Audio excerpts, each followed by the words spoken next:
پاکستان تحریک انصاف کے چیئرمین عمران خان نے کل ٹیکسلا جلسے میں کہا کہ امپورٹنٹ حکومت میری جان بھی لے لے تو مجھے کوئی ڈر نہیں۔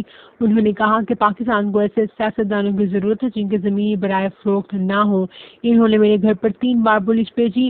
حکمرانوں سن لو، مجھے دھمکیاں دینے کی بجائے جیل میں ڈالو، پر پورے پاکستان میں حقیقی آزادی کی تحریک چل پڑی ہے۔ نہ ہمیں ڈر لگتا ہے تمہاری جیلوں سے اور نہ ہی خفیہ فون کال سے۔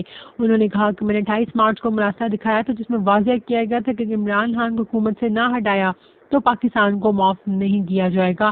ہم نے اس مراسلے کو چیف جسٹس کو تحقیقات کے لیے بھجوایا تھا۔ سب سے بڑی ترجمان مریم بی بی کا کہنا ہے کہ یہ مراسلہ جھوٹا ہے۔ مریم، اپنی رپورٹنگ درست کرنے پر میں تمہیں شاباش دیتا ہوں۔ نیا ڈرامہ شروع ہو گیا ہے کہ سائفر غائب ہو گیا ہے۔ مریم نواز کو کہتا ہوں کہ سائفر کی کاپی دفتر خارجہ میں موجود ہے۔